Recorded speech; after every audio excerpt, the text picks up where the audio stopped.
Grafeno. Esto estamos explicando en general todos los materiales que se nos pueden presentar, por ejemplo, el día de mañana en nuestros diseños de materiales. Es un pantallazo general. El grafeno básicamente es una, una estructura de grafito. El grafito tiene dos formas alotrópicas, uno que es el carbón vegetal, grafito, la otra es el diamante. En definitiva son estructuras formadas por el mismo material, carbono, pero con eh, cristalografías muy distintas. Dentro de lo que es el grafito, el grafeno son unidades de empaquetamiento de tipo hexagonal, básicas, que se han aislado, ¿sí?, en una capa muy fina de pocos nanómetros, en donde esa unidad estructural que proviene del grafito es el grafeno. Se están haciendo pruebas, esto es uno de los productos eh, más importantes hoy por hoy dentro de lo que es la nanotecnología de materiales, que va a ser el material seguramente del futuro, ¿sí? En definitiva, hoy por hoy se están haciendo experiencias a nivel de laboratorio, ya se logró, digamos, aislar una fina capa de grafito, que finalmente es el grafeno, ¿sí? Eh, que, digamos, no tiene una estructura como la del diamante, que es uno de los materiales más duros, es una malla tridimensional, entrelazada y compacta. El grafito como material mucho más blando, ¿sí? Y dentro del grafito, una de las diferentes capas que conforman ese grafito se llama grafeno. Lo podemos ver, cada una de las capas que podemos ver a la derecha en la figura sería una unidad de grafeno. El grafeno tiene propiedades muy interesantes, como es alta conductividad térmica y eléctrica, alta elasticidad y dureza, 200 veces una resistencia mayor al acero, ¿sí? Soporta la radiación, es muy ligero como la fibra de carbono, pero más flexible, menor efecto Joule, consume menos electricidad, genera electricidad al ser alcanzado por la luz. Todas estas propiedades hacen que sea un material muy promisorio y que se está desarrollando a nivel laboratorio para potenciales usos en el futuro. ¿Sí? Bueno, seguimos con el repaso. ¿Qué se entiende por la ciencia de materiales? Bueno, es una rama de la ciencia que se ocupa de los materiales. Está compuesta por la física y la química. Es la relación entre las propiedades de los materiales en relación a su composición y su estructura. ¿Quién es un científico de materiales? Es la persona que combina el conocimiento químico, físico, metalográfico y explora las combinaciones, las propiedades, la estructura a fin de un uso práctico. Cuando decimos materiales, de nuevo, podemos hablar de metales, cerámicos, polímeros, compuestos, ¿sí?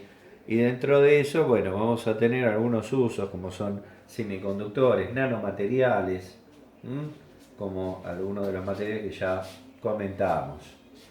Esto es un poco muestra las escalas, ¿sí?, a nivel de lo que es un hombre de, de 1,6 metros y lo que va siendo las diferentes unidades, pasando de metros, decímetros, centímetros, milímetros, que en general ahí en ese entorno van a andar nuestros diseños, pero también a medida que nos vamos bajando la escala, entramos en nanoestructuras, que generalmente es 10 a la menos 9, ahí es donde están los nanomateriales. También hay estructuras por debajo de los nanomateriales, ¿sí? en el orden del Armstrong, 10 a la menos 12, encontraremos las distancias internucleares, por ejemplo, alrededor de los nanómetros, 2 nanómetros, está por ejemplo la estructura del DNA, de 2 a 5 micrómetros, está por ejemplo una célula sanguínea. Bueno, aquí fíjense, nosotros en general como ustedes como futuros diseñadores seguramente van a estar por encima de los milímetros. No obstante, alguno puede ser que le toque algún día interactuar con nanoestructuras, 10 a la menos 9. Bueno, acá tenemos un poco de acuerdo a lo que estuvimos hablando, en qué nivel están las estructuras electrónicas, ¿sí? Están en el entorno de los Armstrong, 10 a la menos 12, entre átomos. Esos átomos que pueden formar estructuras iónicas, covalentes o metálicas. También, cuando hablamos de fuerza de dispersión, estamos hablando de fuerzas de unión química de segundo nivel, ¿sí? O intermoleculares. Bueno, cuando hablamos de grafenos, esas unidades pueden, digamos, formar unidades, se pueden cerrar formando unidades tridimensionales, como por ejemplo estructuras de carbono como la que vemos, que es el típico buquibol. También cuando hablamos por ejemplo de metales, acá tenemos una clásica carrocería, una parte, un análisis de una puerta, ¿sí? En donde obviamente es un metal, lo que vemos ahí es una micrografía en el transcurso de la presentación de la materia, y cuando veamos ferrosos y no ferrosos, estas estructuras las vamos a ver con mayor detenimiento. Estas microestructuras muestran ahí los tamaños de grano, las diferentes formas de tamaño de grano que tiene una microestructura, ¿sí? En general bastante homogéneos. Las macroestructuras, por ejemplo, pertenecen a la sumatoria de niveles de microestructura. Esa es una clásica presentación de rayos X que nos da una estructura ósea, una mano bastante quebrada. Cuando hablamos de materiales, de nuevo, acá tenemos presentaciones de los diferentes tipos de materiales con que nosotros realizaremos nuestros diseños. Como en su momento vimos en la primera presentación, ya sea la descripción estándar o la de Ashby, en general vamos a tener metales, polímeros, cerámicos y compuestos, ¿sí? Un poco, de nuevo, un resumen de lo que es este tipo de uniones. La metálica son uniones fuertes, ¿sí? Son adireccionales, por eso las propiedades son buenos conductores eléctricos. Si son buenos conductores eléctricos, van a ser buenos conductores térmicos. Alta resistencia, gran capacidad de soportar cargas por unidad de área. Esto lo hacen excelentes materiales cuando necesitamos altas resistencias, ¿sí? Dúctiles, magnéticos. Bueno, en general estos son algunos de los usos de metales. Cables para electricidad, como aluminio, cobre, plata, cobre por supuesto. Aletas de intercambiadores, conducción de agua de uso doméstico, que puede ser cobre o también plásticos. Construcción de vigas metálicas, autos, bienes de consumo. En general, todo el mundo del diseño de productos que el diseñador industrial va a hacer en su vida profesional. Un poco la descripción de qué son los polímeros. Consisten en cadenas de carbono con hidrógeno y otros aditivos.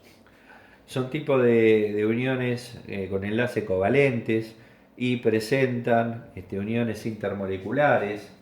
las más importantes de esas uniones intermoleculares son puente hidrógeno y las generales de Van der Waals y la de London.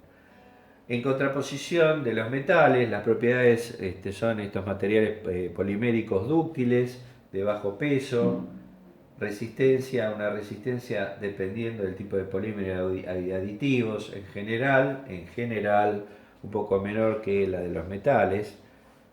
Una estabilidad química interesante, ya que son inertes en el medio ambiente, que son muy corrosivos, bajos puntos de fusión.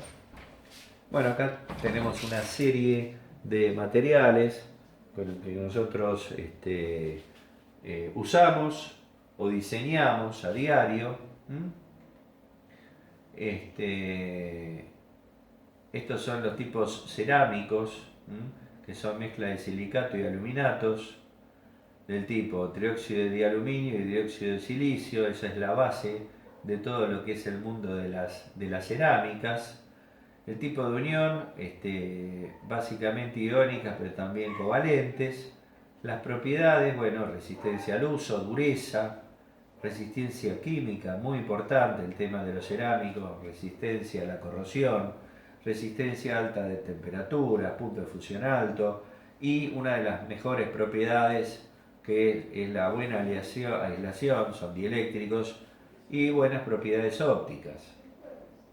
Bueno, estos son algunos de los vidrios y productos de consumo que se hacen con esos materiales. ¿Sí? Estos son materiales combinados. Después lo vamos a ver en lo que es polímeros con refuerzos. Otros materiales, esto es ya más de origen directamente de la naturaleza, la lana, ¿sí? Es que la da los animales, la madera, los distintos tipos de madera, en este caso la contrachapada, que nos lo da el mundo vegetal. Bueno, otros pueden ser el concreto, la fibra de vidrio, cuyo uso puntualmente es básicamente es casco de bote, entre otros. Las resinas de fibra de carbón también, entre otros, se utilizan hoy en cuadros de bicicleta de competición. Uso en defensa aeroespacial. Dentro de todo este mundo de materiales vamos a ver compuestos cerámicos para ultra altas temperaturas.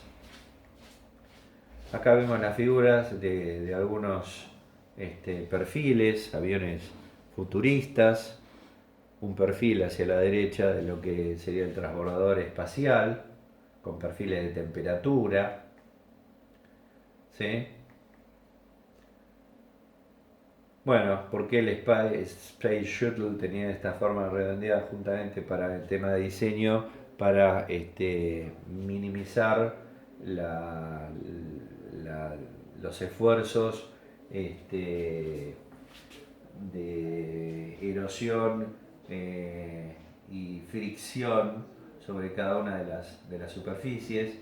A medida que aumentan la fricción, aumenta también la temperatura y esto debilita las partes integrantes del avión. Por eso siempre en los diseños, más allá de los materiales, también es importante qué diseño nosotros le damos a esos materiales. Reduce el calor y básicamente generar la reentrada a la atmósfera. Bueno, otros usos de polímeros especiales, aquellos que se autolimpian, fibras conductivas. Hay metales que absorben hidrógeno, ¿sí? En general, cuando hablamos de materiales, el vasto número de materiales hoy nos lleva a semiconductores de tipo cerámico, usos, chip de computadora, dispositivos de almacenaje, nanomateriales. Después hablamos de los materiales, los test que nosotros hacemos sobre los materiales, algunos de los que ya hablamos, test de tensión, flexión, compresión, fractura, test químicos, ensayos de difracción de rayos X, fluorescencia, ensayos de composición, ensayos de corrosión, los ensayos ópticos que son los clásicos microscopios con luz para ver la microestructura, es lo que estuvimos viendo en algunas presentaciones anteriores. Después ya para ver la parte, digamos, atómica, ya tenemos que ir a microscopía específica, como es la de electrónica de barrido, donde vemos la microestructura y nanoestructura, la de transición, donde vemos ya la nanoestructura y la estructura atómica, o directamente la electrónica de barrido de túnel, que es la más sofisticada, en donde vemos la estructura atómica. De nuevo es el ensayo de esfuerzo de formación sobre una barra estándar, ¿sí? Este tema ya lo vimos, y acá se aplica la primera parte que es lineal, que es la deformación lineal, que responde a la ley de Hooke. Luego viene la parte de deformación plástica permanente y finalmente la de rotura. Bueno, acá vemos algunos dispositivos estándar de ensayo que se aplican sobre los materiales y que nos dan algunas condiciones, ¿sí? Interesantes de los materiales. Nos ayudan estos ensayos a verificar la parte, digamos, qué composición química, qué cristalográfica nos va a dar buena performance en uso. Hablamos de nuevo de tensiones aplicadas y deformación, un poco lo que habíamos visto en la primera parte.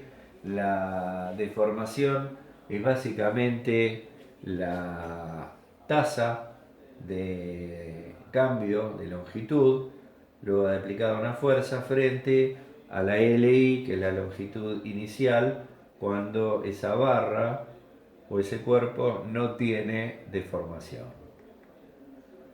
Volvemos entonces a algunos métodos para analizar las estructuras, como es espectrometría de masas, cromatografía gaseosa, fluorescencia, difracción de rayos X, que se aplican en conjunción con las anteriores vistas. Bueno, acá tenemos algunas imágenes ampliadas, ¿sí? Lo que es la parte de virus, lo que es óptico. Y finalmente terminamos esta cuarta entrega y última de lo que fue la presentación de tecnología de los materiales. La próxima clase ya empezarán a hablar sobre sistemas metálicos.